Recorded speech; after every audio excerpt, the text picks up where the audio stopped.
First up at 5 o'clock tonight, live pictures from Grand Rapids. You can see the damage left behind from a fire at a downtown church. The church, Our Lady of Aglona, caught fire less than 2 hours ago. Here's some video right after the fire started. We brought you this live as information continued to develop this afternoon, and our coverage continues right now at 5 o'clock. Hello, everybody. I'm Rick Albin. Thanks for joining us. And I'm Susan Shaw. Let's get straight to 24-hour News 8's Crystal Hilliard. She spoke with people who were inside that church when the fire started. She joins us live. Crystal?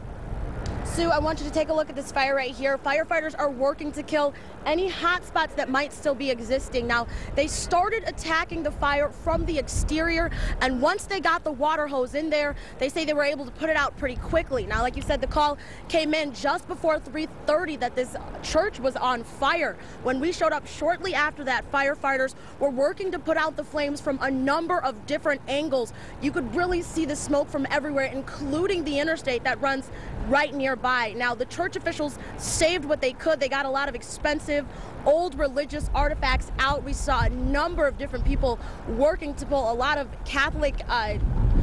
number of artifacts out of the building, and they were very optimistic about being able to pull a lot of very expensive things from in there.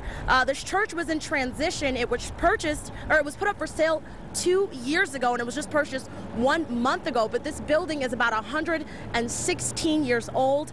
The man over the ministry talked to us about what it was like to see this building that he just purchased 1 month ago go up in flames. Take a listen. Yeah, we're sad. Would I like to sit down and cry? You bet. Am I frustrated? Of course.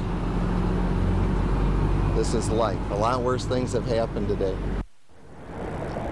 Now, obviously, this is a very sad situation, but like the man said, he's very optimistic. He was very, very excited that everyone was okay and that nobody was injured, because there was an open house today going on inside of this church. People were coming in just to look at the church and look at all the beautiful things that were still in there, but looks like it's going to be a while before anybody else can get in there and really see the damage. We're going to keep you posted on exactly what was saved out of here and what was damaged, but we'll have a lot more coming up for you tonight at 5:30 and 6 o'clock. We're going to send it back to you guys in the studio. For now, we're live in Grand Rapids tonight. Crystal Hilliard, 24-hour News 8. Okay, Crystal, thank you. Of course, there are a lot of people who go to this church. Many are on the scene right now, and 24-hour News 8's Danny Carlson is working that angle of our story tonight. Danny?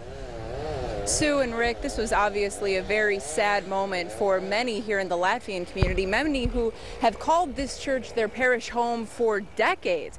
This is an important landmark to their community, calling it the Lady of Aglona, saying that it's very difficult to see something like this, something that's so important to them, just literally go up in smoke. One of the parishioners that we spoke to said that one thing that she was looking to make sure survived through this fire is a very important, you can see there's a stained glass window.